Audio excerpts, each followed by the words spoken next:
नमस्कार विद्यार्थियों। अब हमारा टॉपिक चल रहा था कंपनी की विशेषताएं। कंपनी की विशेषताओं के अंतर्गत हमने 10 पॉइंट पढ़ लिए थे। अब आगे हम 11वें पॉइंट की तरफ चलते हैं। 11वां पॉइंट कह रहा है सदस्यों की संख्या। एक कंपनी में सदस्यों की संख्या कितनी होनी चाहिए, इसके बारे में हम बात करेंगे। हमने वैसे पढ़ा है कि एक निजी कंपनी के अंदर अधिकतम 200 और कम से कम 2 सदस्यों की आवश्यकता रहती है ताकि वो अपना रजिस्ट्रेशन करवा सके। अगर किसी भी निजी कंपनी के पास 2 सदस्य से कम रहते हैं या 1 सदस्य रहता है तो वो कंपनी निजी कंपनी के रूप में रजिस्टर्ड नहीं हो सकती। इसके लिए उसे क्या चाहिए? कम से कम 2 सदस्य और अधिकतम 200 सदस्य। इसी प्रकार से एक सार्वजनिक कंपनी होती है। उन कंपनियों के अंतर्गत कम से कम हमें 7 सदस्य चाहिए और अधिकतम हमें अनलिमिटेड सदस्यों की संख्या है। क्योंकि सार्वजनिक कंपनी जो होती है वो सामान्य जनता की कंपनी होती है, सार्वजनिक सभी जनता की कंपनी होती है, इसलिए इसमें अधिकतम संख्या की कोई भी सीमा नहीं है। इसके अंदर अनलिमिटेड कोई सीमा नहीं है अधिकतम संख्याओं की। आगे चलते हैं हम अपने 12वें पॉइंट की ओर, व्यावसायिक संपत्तियां। जैसा कि इस टॉपिक पे हम पहले भी बात कर चुके हैं, कंपनी जो होती है उसकी निजी संपत्तियां होती है। कंपनी के पास जो भी संपत्ति होगी, उसकी बिल्डिंग, उसकी मशीनरी, उनके फर्नीचर, वो सदस्यों के नहीं होंगे, वो कंपनी की स्वयं की व्यावसायिक संपत्तियां कहलाएगी। वहाँ पर कुछ भी मशीनरी रखी हुई है, बिल्डिंग हुई या कंप्यूटर्स हुए या गाड़ियाँ हुई, वो सारी की सारी कंपनी की ही संपत्तियाँ होगी। कंपनी के ना ही तो डायरेक्टर की संपत्ति होगी वो, और ना ही कंपनी के सदस्यों की संपत्ति होगी। इस प्रकार से कंपनी कृतिवृत्ति होते हुए भी अपने स्वयं की संपत्तियों को रख सकता है रख सकती है। अगला है कंपनी का सामाजिक स्वरूप। कंपनी का सामाजिक स्वरूप का तात्पर्य क्या? हमने ये देखा है कि कंपनी जो है वो जो भी कार्य करती है, वो जो भी निर्माण करती है, वो जो भी सेवाएं देती है, वो सामान्य जनता के लिए करती है, समाज में रहने वाले व्यक्तियों के लिए करती है। एक कंपनी का ये प्रथम दायित्व बनता है कि वो समाज की विभिन्न आवश्यकताओं की पूर्ति करे और उस पूर्ति के लिए वो पर्याप्त मात्रा में वस्तुओं को निर्माण करे और समाज को दे ताकि वो अपनी आवश्यकताओं की पूर्ति कर सके। अगला है हमारा कंपनी का सामाजिक चरित्र। जिस प्रकार से कंपनी का सामाजिक स्वरूप था, उसी प्रकार से कंपनी का सामाजिक चरित्र भी होता है। चरित्र कैसे? अब देखेंगे, कंपनी के अंदर काम करने वाले सभी कर्मचारी जो होंगे वो किसी न किसी समाज से उठकर आते हैं। इसलिए कंपनी का दायित्व होता है कि वो अपने सामाजिक दायित्व को भी पूर्ति करे, सामाजिक उत्तरदायित्व की पूर्ति करे, ताकि समाज में उसका जो चरित्र है वो साफ और स्वच्छ प्रवृत्ति का चरित्र हो। क्योंकि कोई भी कंपनी अगर चला करती है, कोई भी कंपनी चलती है तो उसके चरित्र के कारण चलती है। अगर किसी कंपनी का चरित्र खराब हो या उसने भविष्य में या भूतकाल में कोई ऐसी गलतियां की है या आगे करेगा, तो उस कंपनी का चरित्र खराब हो जाएगा, जिसका पूरा पूरा इफेक्ट जो है उसके व्यवसाय पर पड़ने वाला है। इसलिए किसी भी कंपनी का जो सामाजिक चरित्र है वो होता है, और उस सामाजिक चरित्र में स्वच्छता और पारदर्शिता का होना अत्यंत आवश्यक है। अगला वाला पॉइंट आता है उधार लेना।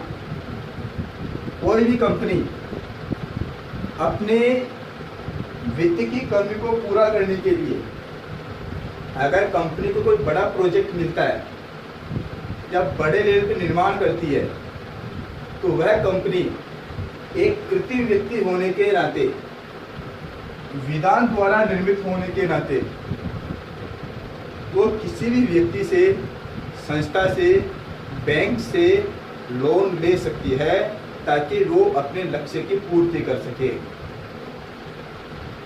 हमें पता है, हम ये जानते हैं कि ये व्यक्ति नहीं है, हाथ पांव नहीं होते हैं, ये खुद स्वयं काम नहीं कर रही है, फिर भी व्यक्ति इसको लोन देते हैं। जी हाँ, उसको लोन देते हैं। क्यों देते हैं? क्योंकि विधान द्वारा निर्मित कृत्रिम व्यक्ति होती है, इसलिए कोई भी कंपनी जो है वो उधार पैसे ले सकती है। आगे चलते हैं, कंपनी का समापन। हमने पहले भी पढ़ा है कि कंपनी का समापन कैसे हो सकता है।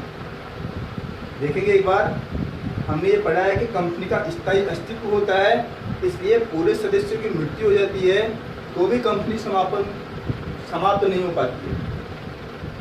तो यहाँ पे देखने वाली बात है कि कंपनी का समापन कैसे होगा।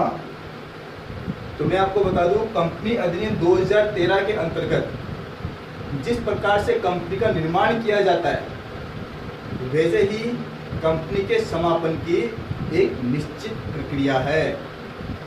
उसी प्रक्रिया के अनुसार ही, उस राज नियम के अनुसार ही, उस विधान के अनुसार ही कंपनी को समाप्त किया जा सकता है। आगे चलते हैं हम, निकाय वित्त व्यवस्था।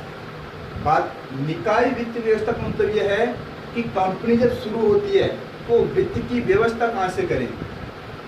तो कंपनी क्या करती है, अपने वित्त की व्यवस्था के लिए अंश और ऋण पत्र इत्यादि का निर्गमन करती है और सामान्य व्यक्तियों से, जनता से पैसा ले लेती है ताकि वो अपनी वित्त की कमी को पूरा कर सके। तो वो होती है अपने निकाय वित्त व्यवस्था। एक बात यहाँ पे विशेष तौर से नोट कर लेना विद्यार्थियों कि कंपनी के प्रारूप के अंतर्गत ही ऐसी व्यवस्था की गई है। केवल कंपनी ही ऋण पत्रों का निर्गमन या अंशों का निर्गमन कर सकती है, अन्य किसी भी प्रकार की कोई संस्था अपने अंशों का निर्गमन या ऋण पत्रों का निर्गमन नहीं कर सकती। उन संस्थाओं को केवल उधार लेना पड़ेगा बैंक से या किसी संस्थान से, लेकिन वो कंपनी है तो ही वो ऋण पत्रों का और अंशों का निर्गमन कर सकती है। अगला आता हमारे पास नागरिकता नहीं। नागरिकता नहीं का क्या मतलब? कोई भी कंपनी, उसकी नागरिकता नहीं होती। क्यों नहीं होती? क्योंकि कोई भी जो कंपनी होगी उसके हाथ पांव नहीं होते, वो दिखाई नहीं देती, उसका कोई फिक्स चरित्र नहीं होता है, उसकी नागरिकता भी नहीं होगी। और नागरिकता नहीं है तो मूल अधिकार भी नहीं होंगे। जब किसी व्यक्ति के पास मूल अधिकार ही नहीं होते हैं तो उसको नागरिकता मिलना असंभव है, उसको नागरिकता नहीं मिल सकती। क्योंकि नागरिकता जो होती है भारतीय संविधान के अनुसार हम जैसे जीवित व्यक्तियों को मिला करती है। तो देख सकते हैं, खा सकते हैं, पी सकते हैं, जो जिनके हाथ पांव हुए प्राकृतिक व्यक्ति। कृत्रिम व्यक्ति जो होता है कभी उसको नागरिकता प्रदान नहीं की जाती। अगला आता हमारा राष्ट्रीयता या निवास स्थान। ये दो शब्द विद्यार्थियों, एक तो राष्ट्रीयता और द्वितीय है निवास स्थान। राष्ट्रीयता का मतलब क्या? राष्ट्रीयता का मतलब यह है कि कंपनी जिस जगह या जिस देश में उसका समामेलन हुआ है, नोट कर लें, समामेलन का मतलब ही पंजीकृत हो रहा है। पंजीकरण करना है, समामेलन करना, रजिस्ट्रेशन करना, एक ही बात है। आपके एग्जाम में वो समामेलन लिखेगा, रजिस्ट्रेशन या पंजीकरण तो कम मात्रा में लिख पाएगा। इसलिए आप इस चीज़ को पहले समझेंगे कि जिस देश में भी किसी भी कंपनी का रजिस्ट्रेशन हुआ हो, वो कंपनी उसी राष्ट्र की कंपनी कहलाती है। इसका दूसरा पार्ट है निवास स्थान। निवास स्थान क्या? निवास स्थान का मतलब ये होता है कि कोई भी कंपनी का रजिस्ट्रेशन किसी भी देश में हो सकता है, परंतु वो जिस देश में काम कर रही है जिस देश में वो काम कर रही है उस देश में उसका एक हेड ऑफिस होना जरूरी है। उस हेड ऑफिस के माध्यम से ही वो अपने व्यवसाय का प्रबंध एवं नियंत्रण करती है तथा विभिन्न व्यक्ति उसी हेड ऑफिस के स्थायी पते के माध्यम से पत्र व्यवहार करते हैं, तो वो कहलाता है निवास स्थान। तो राष्ट्रीयता में किस देश में समामेलन हुआ है इस बात को देखना है, और निवास स्थान में वो कहाँ पर निवास करती है, तो कहाँ पर कंपनी ने हेड ऑफिस खोल रखा है ताकि वो वहाँ से प्रबंध और नियंत्रण कर सके, वो कहलाता है निवास स्थान। अगला है कंपनी का चरित्र। देखा जाए तो कंपनी का कोई चरित्र नहीं होता, वो किसी के प्रति निष्ठावान नहीं हो सकती, वो किसी की मित्र नहीं हो सकती, वो किसी की शत्रु नहीं हो सकती, वो निष्ठाहीन नहीं हो सकती, क्योंकि ये कृत्रिम व्यक्ति है जिसके हाथ पांव वगैरह कुछ नहीं होती, बोल नहीं सकती, देख नहीं सकती, तो निष्ठाहीन, निष्ठावान, शत्रु, मित्र ये तो हो ही नहीं सकता।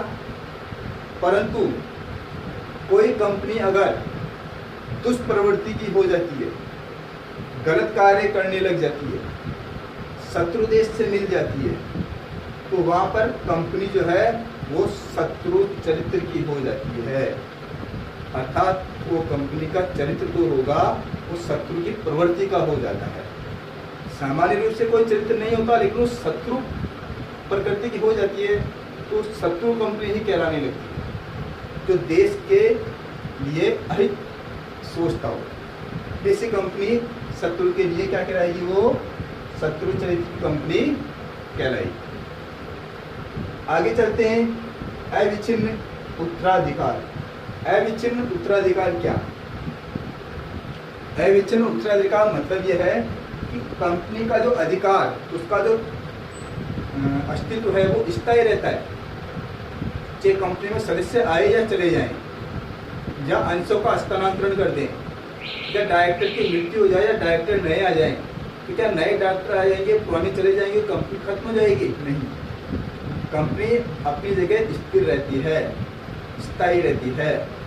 अगर कंपनी के एक डायरेक्टर या कोई भी सीईओ, मुख्य प्रबंधक अगर रिटायर हो जाता है, चला जाता है, मृत्यु हो जाती है, तो कंपनी की मृत्यु नहीं हो जाती, उसकी जगह दूसरा उत्तराधिकारी आ जाता है जो कंपनी की भाग को अपने हाथों में ले लेता है।